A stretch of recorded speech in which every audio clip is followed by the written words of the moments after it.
Bienvenue sur notre chaîne, la chaîne qui fait de vous des hommes et des femmes d'impact.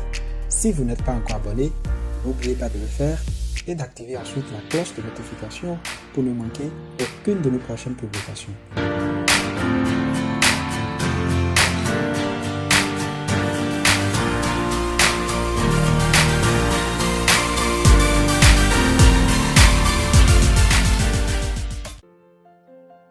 Dans son livre, le docteur David Oyedepo nous livre 3 manières pour découvrir son but dans la vie. Les rencontres visionnaires. La rencontre dans ce contexte implique le dévoilement spirituel du plan divin et du but de votre vie. En conséquence, roi Agrippa, je n'ai point résisté à la vision céleste, a dit l'apôtre Paul dans le livre des Actes des Apôtres, le chapitre 26, le verset 19. Dans la plupart des cas, la vision est révélée par Dieu comme ce fut le cas de Moïse, Gédéon et de l'apôtre Paul. C'est Dieu qui appelle des individus et leur confie des tâches. Paul a défini cela comme une vision céleste. Et puisque Dieu n'a pas changé, il continue de révéler des visions à l'humanité jusqu'à ce jour. Par exemple, le 2 mai 1981, le mandat de la commission qui m'a été donné fut délivré dans une vision céleste similaire de 18 heures, conclue par l'ordre suivant de Dieu. L'heure est venue de libérer le monde de toutes les oppressions du diable par la prédication de la parole de foi, et je t'envoie pour entreprendre cette tâche. Cela n'était pas un désir, une intention ou une ambition.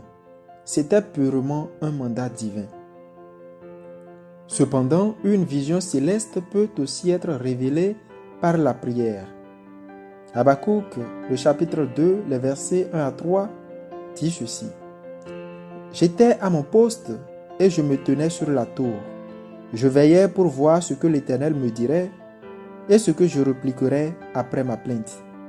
L'Éternel m'adressa la parole et il dit, « Écris la prophétie, grave-la sur des tables, afin qu'on la lise couramment. Car c'est une prophétie dont le temps est déjà fixé. Elle marche vers son terme et elle ne mentira pas. Si elle tarde, attends-la, car elle s'accomplira. Elle s'accomplira certainement. » Vous pouvez vous tenir sur votre tour pour entendre ce qu'il vous dira et lui demander, « Seigneur, quelle est ma mission ici sur terre? Quelle tâche m'as-tu assignée? » Dieu est engagé à nous conduire dans la voie où il faut marcher et à nous enseigner dans la voie du profit. Ésaïe 48, verset 17. Puisque nous savons qu'il a un plan et un but pour nos vies, nous pouvons l'attendre pour qu'il nous les délivre de la même manière. Jérémie 29, verset 13 dit, « Et vous me chercherez et vous me trouverez, car vous me rechercherez de tout votre cœur. »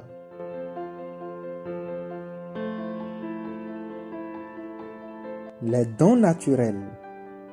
Au cas où vous n'entendez aucune voix du ciel et qu'il n'y a aucun programme entendu dans votre cœur, rentrez en vous-même car il y a quelque chose que Dieu a placé en vous.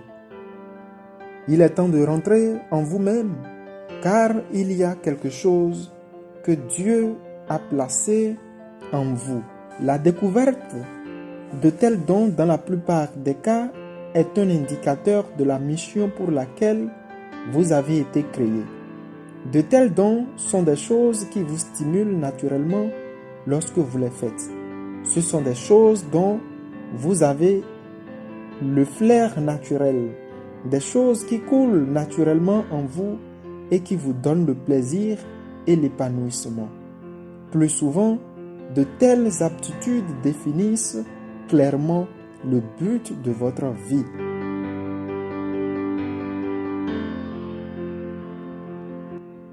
La passion. Mike Murdock a dit « Votre passion est un indicateur des problèmes pour lesquels vous avez été créé à résoudre. Votre passion peut se définir comme tout ce qui vous met en alerte émotionnellement dans vos actions et vos réactions face à certaines situations. La renommée Mère Teresa n'était pas réputée pour avoir entendu quelques voix du ciel ou porteuse d'un don exceptionnel, mais elle avait la passion pour les lépreux sans ressources de l'Inde. Néhémie dans les Écritures n'avait ni vision céleste, ni une capacité remarquable, mais il était juste animé par une passion brûlante pour les affligés de Jérusalem et pour les murs détruits de la ville. Sa passion lui donna une place dans l'histoire. Par conséquent, vous êtes soit en train de poursuivre une vision, soit de remplir une mission, soit brûlé par une passion. Là où il n'y a aucun des trois, la frustration est à l'ordre du jour. Vivre sans une mission définie, c'est comme vivre dans un asile. Vivre pour soi-même fait de vous un esclave. À l'opposé, vivre pour les autres fait de vous un leader. Laissez-moi conclure ce chapitre en vous montrant 3 orientations vitales dont nous avons besoin pour accomplir notre but dans le voyage de la vie. L'orientation spirituelle. Selon les Écritures, sans Dieu, vous ne pouvez rien faire. La plupart des chrétiens échouent dès qu'ils permettent à un petit succès de les déconnecter de Dieu. Aussi forte et belle que puisse être la branche d'un arbre, elle fane automatiquement une fois déconnectée de la racine et finit par mourir. Quand nous arrêtons de chercher Dieu, nous entamons une noyade dans la mer de la vie. Un enracinement spirituel en Dieu est l'unique garantie pour un accomplissement soutenu dans la vie. Rappelez-vous que c'est son but que vous poursuivez et non le vôtre.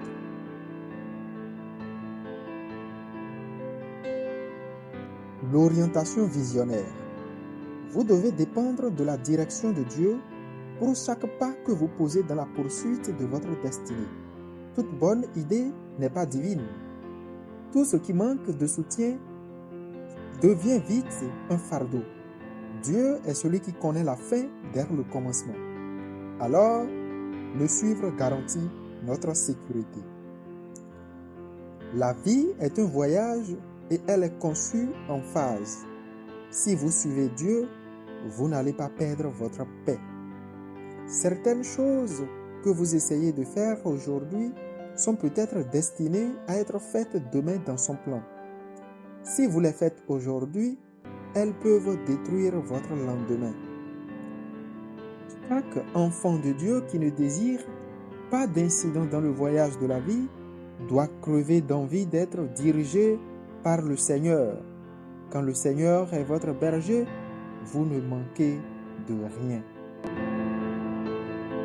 L'orientation de modèle de rôle. Il n'y a rien de nouveau sous le soleil. Trouvez ceux qui vous ont précédé dans le domaine de votre but découvert et joignez-vous à eux, particulièrement aux secrets qui les ont formés. Regardez et demandez quels sont les anciens sentiers, quelle est la bonne voie. Marchez-y et vous verrez.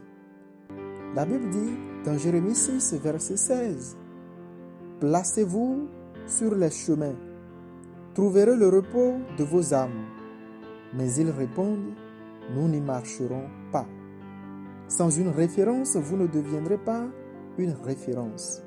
Il faut avoir des modèles pour bien jouer votre partition dans l'orchestre de Dieu. C'est Isaac Newton qui a dit « Si j'ai vu plus loin, c'est parce que je me suis mis sur les épaules de ceux qui m'ont précédé. » Un avenir que vous ne pouvez pas visualiser, vous ne pouvez pas non plus le vivre. La vie sans rêve est un échec. Les grands hommes vivent toujours dans la réalité de leur futur bien avant qu'il n'arrive là. C'est un monde de rêveurs. Le tournant de chaque captivité commence par un rêve. Si vous ne pouvez pas le rêver, vous ne pouvez pas non plus l'oser. Et si vous ne pouvez pas l'oser, vous ne pouvez pas le tenter. Le rêve dans ce contexte est défini comme l'image mentale du futur. Par conséquent, rêvez-le et osez-le. Je crois que c'est votre image mentale qui définit votre futur actuel. Car, comme un homme pense dans son cœur, tel il est. En effet, montrez-moi un rêveur et je vous montrerai un leader en gestation. Ceci parce que plus que jamais, chaque grand rêveur finit comme un changeur du monde.